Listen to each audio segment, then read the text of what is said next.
Well, hello there. Another weekend out. This time we're on the Peak District, and I've got my old friend here with me, Mr. T. Hello. Tony Slaney. We're just going to follow his noses today, see how far they take us. And we've both got quite big noses, so it should be quite a distance. Aha. And then we'll start fighting later. Yeah, then we'll beat each other up. So we hate each other. We just do this just to like relieve relieve tension. All right, so we're going to get his packs on now. There's a packs. There you go. You see them? And away we go. So, for now, bye bye now. Auf Wiederhören.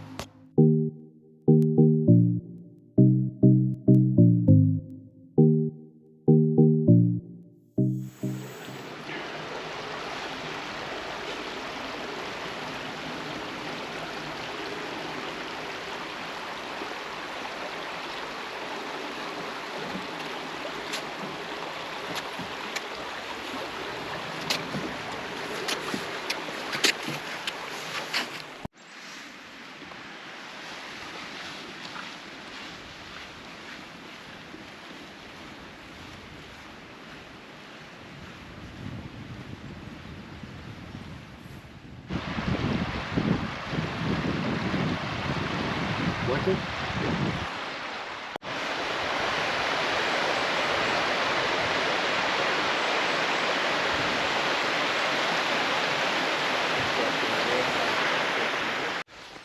Okay, so as usual, as we're hiking along, I'd like to have a little chat. What can we chat about today? Oh, seeing a lot of the groups, Facebook groups, various forums, people getting into camping, asking all the relevant questions. You know, how much should I spend, how much is this, blah blah blah. So let me try and help you with it a little bit. What you need to do, first of all, is get your budget. And then work out what sort of camping you're doing, because there's massive variations on the theme. Yeah. So get your budget, and then disappear. Then opening the gate, and then save up some more and try and double it. Because I can promise you, if you get into it, and you buy cheap at this stage, you'll buy twice. And not only that, cheaper equipment, even though you can do some fantastic stuff with it. We've all been there.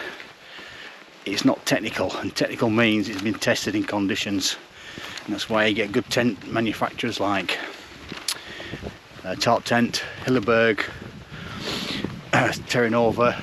All their kit's been tested a lot, and when you get it, it's the best it is. That's not saying other tents aren't good. What I'm saying is, the more you spend, the better the quality. I'm afraid that's what it's like with a lot of things in it. Okay, so the big three. The big three is usually your backpack, your rucksack, whatever you want to call it, your tent, and your sleeping system. So let's look at the backpack first. Now, I'm not going to recommend any brands because it's very subjective, but what you need to do is make sure it fits. Don't just go outdoors or millets or whatever, fling one on your back and think that's going to work because it feels okay. It needs to fit, and if they don't do a fitting system at the shop you buy from, then try somewhere else, because it needs to fit you perfectly. You might get away with that with a couple of miles if you're going to do some decent mileage. As your fitness improves or as your ambitions improve, you'll feel it with a badly fitting pack. It makes all the difference. I've been there, trust me. Next one, your tent. And this is where you're going to spend probably most of your money. Now, you'll get away with cheaper tents. That's not a problem, never has been. But you get more ambitious, like I said earlier. You start going up mountains. In the winter, that tent's going to take a bashing. Okay, so try and spend as much as you can on your tent. Again, I'm not going to recommend any brands. If you want to ask some questions a bit more in depth, you can do it in the comments below and I'll help you. And last but not least, your sleeping system, your sleeping bag. In that, I'll include your sleeping mat. Now, having a good quality night's sleep is absolutely essential when you're out there.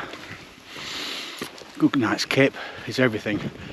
I've got my sleeping system to such a point now that I often wake up in the middle of the night. I'm not joking. I think I'm in my own bed at home. Okay, I'm not going to tell you what I've got or what I use because it's very subjective. By that I mean there's three types of sleeper. There's hot sleeper, cold sleeper, and a side sleeper.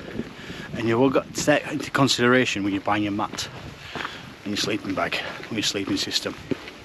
So again, no recommendations. If you've got more questions, just in the comments below. I'll try and help you out as much as I can. So that's it for now. We'll carry on focusing on me walking before I trip up and go flat on my face. Okay, that's it for now. Bye bye now.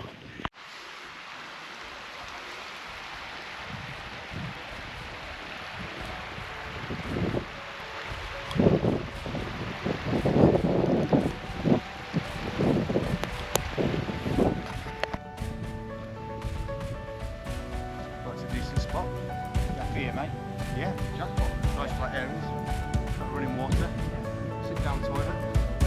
Happy days. Find a spot.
Ta-da! My spoon. Well, we're all set up now. Sat in my tent. We just had a nice amaretto and coffee, which was lovely. Just sat around chilling. We brought the chairs so we could chill a bit, which is nice. It's getting quite cold now. I think it's going hot and cold, which you always you don't get used to any temperature, do you? Next minute it's warm and then it's cold again. It's snowing a little bit.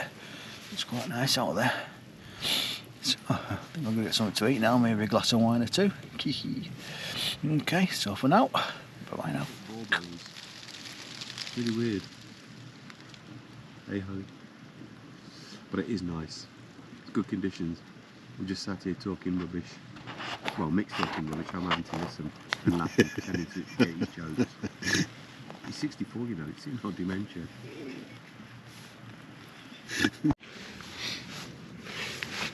Mick's gone for a walkabout, just as he does.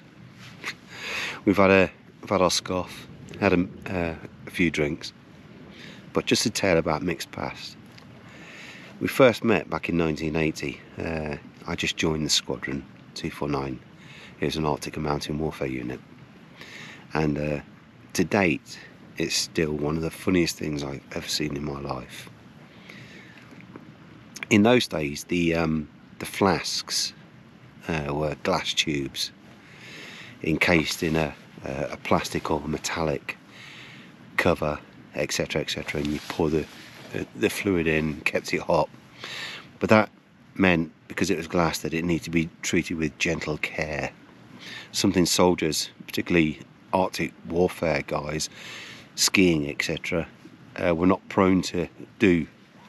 And so whenever the flask came into contact with any physical activity, they always come off worst. So the panacea was to find the unbreakable flask. That was the holy grail of the Arctic warfare community, the unbreakable flask. That was the be all and the end all. Anyway, we'd done the Arctic training, and the guys had gone off on their rest and recuperation, R&R as we called it. And Mick and Geordie Taylor had gone into Voss, a city in Norway. And Norway's got a very high tax per capita, so everything was extremely expensive, even back in the day. We're talking 1980 here. And we were in a shared communal room, a dormitory, a barrack room in a Norwegian army camp. And the doors burst open, and Mick and Geordie burst forth with, "Gentlemen, we found it. The Holy Grail," as they put it. The unbreakable flask. So obviously we were all agog with excitement. We were waiting for this demonstration of the unthinkable, the unattainable.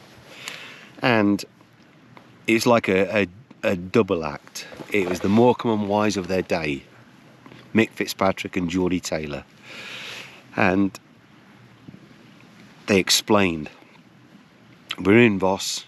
We went to this outdoor supply store of some description, and we asked, do they have a flask that's unbreakable? Yes, said the store owner. And he produced this device. I'm using this as an example. And he proceeded to kick it around the store, and it didn't shatter. Mick was telling the story, Geordie was nodding. And then Mick said, and so I purchased the aforementioned flask that the storekeeper had been kicking all around the store. And it survived. Ain't that right, Geordie? And Geordie nodded wisely and sagely. Yes, it is. Mick took the flask, showed it us all, and we were all like, it was like the scene from 2001: A Space Odyssey, where we see the monolith for the first time. We were all agog. We were looking at the Holy Grail, what we suspected to be the be-all and end-all. And Mick took the flask in his hand, and on the 6-foot table just tapped it very gently, and we heard the tsh of glass breaking. Mick looked at Geordie. Geordie looked back at Mick. Mick looked at Geordie again, his eyes are wider. Geordie looked at Mick, and we were all in hysterics as the glass had shattered and this flask, this Holy Grail, was no more. And it was the impact. It is still the funniest thing to date I've ever seen in my life. I swear to God, I laugh and tears flow from my eyes to this day whenever I think of Mick and the Holy Grail of the unbreakable flask. And I actually put it in the memoirs of a book destined and written for 249 Memories. So here we go. Mick with his unbreakable flask. It's just another long line from 1980 of his desire for new kit. Dream on, Michael, dream on.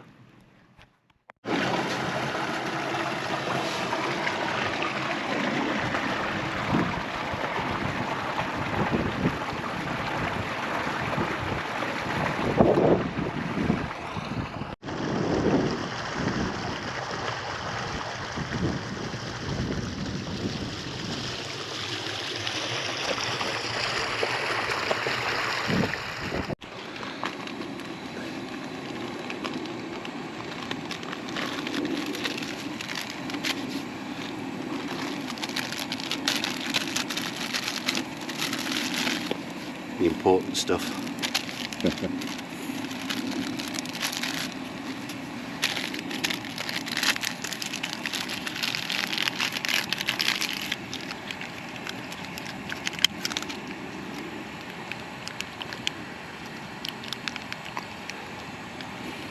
Where did you come across that then? I think it was one of our holidays. We had an amaretto coffee. Yeah. And Well, good morning. Cracking night's sleep that. Had far too much wine. Fell asleep in my rag sleeping bag. No, it's absolutely lovely. Nice and frosty outside. I'll take you outside in a minute, you can have a look at it. But yeah, the sun's up today. It's going to be cold and crispy, but sunny as well. We're in no rush this morning. I'm going to hike back down to the cars. Resupply there at the cars, see how the cars are. Should be okay, I hope, fingers crossed. And then look at day 2, get the maps out and look where we're going. Not too far, just focusing on the camping and chatting and chilling. It's a nice thing to do. Mini holiday.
Well, day 2, we dropped down to the cars.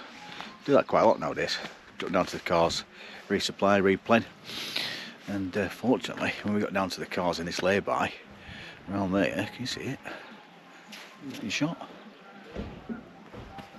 Over there, that white van, is a butty van. So we had a big breakfast there, big breakfast wrap. It's absolutely stunning. Too much, which is good. So that's all set up for the day.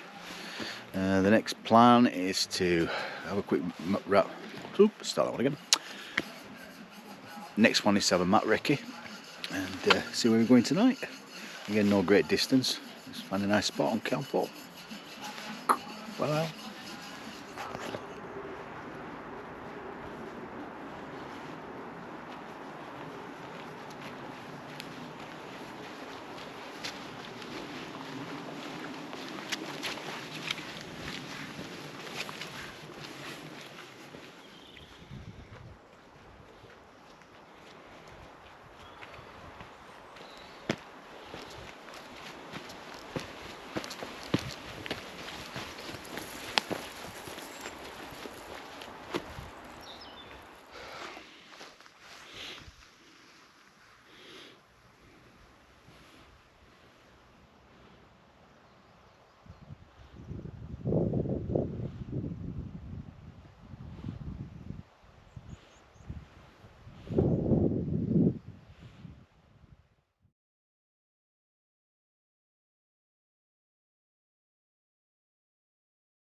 Where should we go next?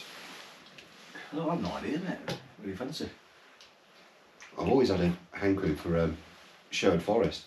I see it all the time when I go past on the A1, M1. And I've never been there. I don't know what it's like. So maybe worth a look, see. Yeah, sounds good. Do a map recce first. Yeah. Do some research on it. Yeah. Up for that, mate.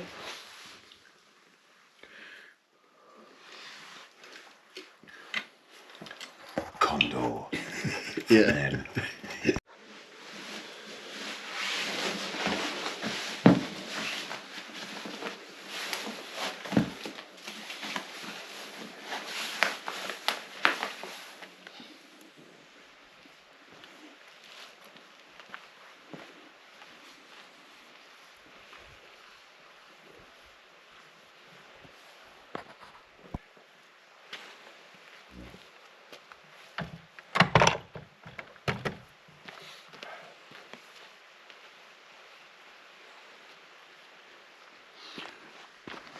Morning, so that's it.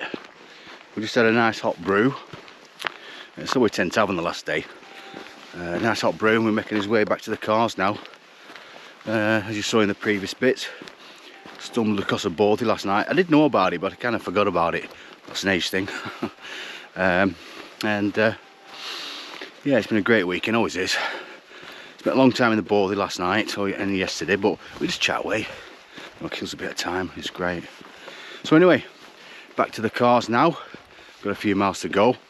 Nice workout on a Sunday morning. And that's it. So till the next video. Okay, bye-bye now.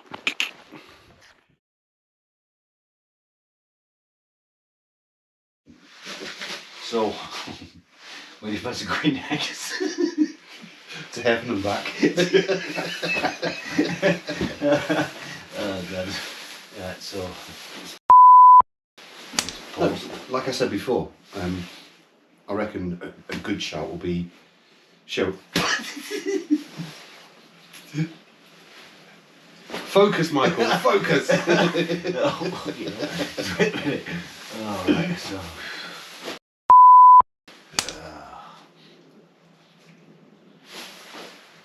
right.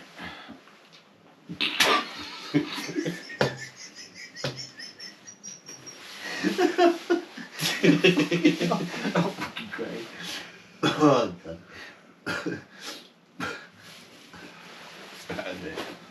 This is what I have to put up with every fucking time. I'm sick of it. Right, wait a minute. Right, go on. Go on. So where do you fancy going next then? You cock. Oh,